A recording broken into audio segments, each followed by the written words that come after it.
Today we're going to be taking a look at the new veteran skill tree, which is actually significantly improved. They said they listened to everybody's feedback, and I'm not sure about the feedback that they gave, but this is kind of what I wanted to see. We got quicker access to the keystone, and now we get the perks that I personally always wanted to see in the build. Can actually grab basically all of them right now. So I'm going to show you how to get to the keystone, how to get the best perks besides that, and then the better ones that you can spend the 4 remaining talent points that we'll have remaining at the end of this. So right here, we are going to be taking 50% aura over the extra toughness. Now this is one of the potential ones you can pick up at the end, because we're taking voice of command and we're giving our allies 15% of all the toughness we replenish, which is another great reason to throw this on at the end as well.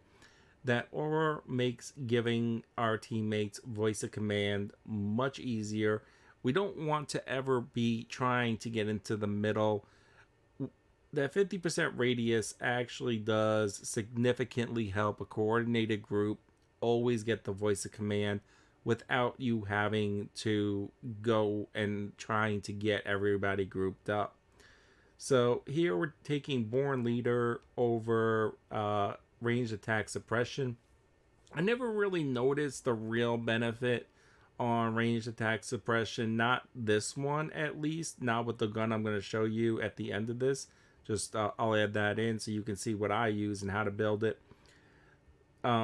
This one is okay. It's just it doesn't make the cut for me. You could honestly go with this with how fast you get your ability, but I tend to only use mine when my toughness is broken or if I see my entire team getting fucked up. So I don't really spam the ability, so I don't really use this. I'd rather just kill a ton of elites and specialists, and I use one other that I'm going to show you, my top 4. And this helps a lot with giving my team a lot of toughness. Just that 15%, just with me constantly getting toughness, does help their toughness stay up as well. So another thing I'm going to be taking is Iron Will. We're going to be skipping over the demolition team. That's just ridiculous. I do like that we don't have to take the 10% toughness replenishment, especially because we have the option right here to progress down. So I'm going to be skipping that. Don't think that's needed with voice of command at all. Going to be taking bonus damage on the Ogrins and Monstrosities. Another strong one, especially for your final 4 as well, or as an alternative to the Ogrins and Monstrosities, is Rendering Strikes. Now, it's been so long since I haven't run Bring It Down. I know that even on Heresy, one of my frag grenades kills any Ogrin if I stick it, and does 2 of them stuck to the monstrosity, and then dumping a clip into the weak point will kill a monstrosity. I can solo one if I mark it. So Bring It Down is pretty huge for me. Not sure if it's really absolutely needed, depending on difficulty, but if it's not, you could also try dropping that and just taking Rendering Strikes depending on the difficulty that you play. Then we're going to be taking range damage, the weak spot damage, and I really like now that we don't have to take green suppression immunity to get down to the ammo and the bonus damage on elites, because now plus ammo is really, really nice. Like, it's not absolutely needed, but it is really sweet. So I do like that one. I would probably rather just skip it and have an extra point, but it is one of the ones that's still really good. And then we're going to take base damage on elites because all our other damage scales off that. So that 15% is actually huge with bringing down the elites really fast. Could not fit that in my other builds because just could not get there. So it's really nice that I can get there. And now I still have 4 points to play with. So personally, I do like long shot into exhilarating takedown. I much prefer exhilarating takedown over confirmed kill. If you want to get crazy with it, you could actually go 1, 2, and 3. This also allows me to pick up 5% health, but I think personally I'll be skipping over that even though the health is strong. My 4 are going to be right there. And then I really do like this 10% rendering, and then 10% toughness damage reduction is actually pretty big for me.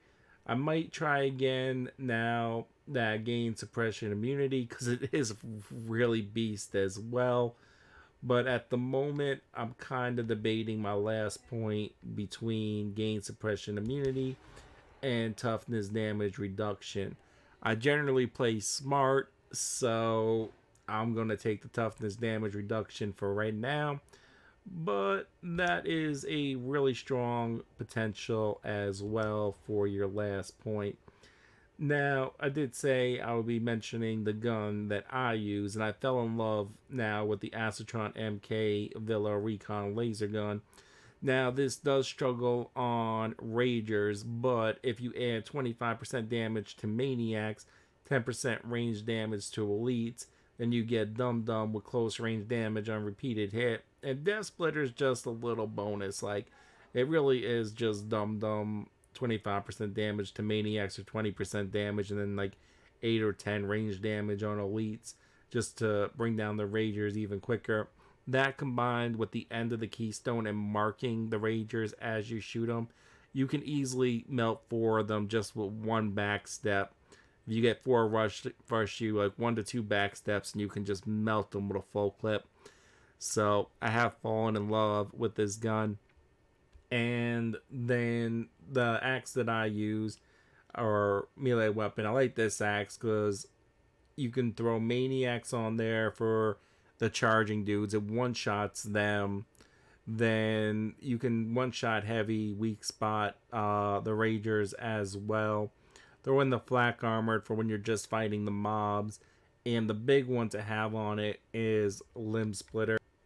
For the Curios, I like to split mine between health, toughness, and +1 wound. Now, if you're not playing on Heresy or Damnation, or not struggling to stay up on Malice, then you can remove +1 wound and double up on the toughness or health. Personally, I would double up on the toughness because we get ours back so fast, especially if we stay out of fire. Now, I have the damage resistance to snipers just for that opening shot. Pretty much I can evade them whenever I want after I know where they are. But also sometimes you get in a mob and you can't dodge, and it does help. I don't really see the need for multiple resistances, but I do have one resistance to snipers, then all resistance to gunners, and then bonus health and bonus toughness. Don't need bonus health regen. You could also throw in 1 damage resistance to bombers if you want. For the most part, I don't struggle with bombers at all. I just push them away. And if I got a team that wants to shoot them, then I stay in the back and I dodge back as they shoot them. And that is my new updated build for the veteran. If you like the video, leave a like, comment, share. It helps others find the video.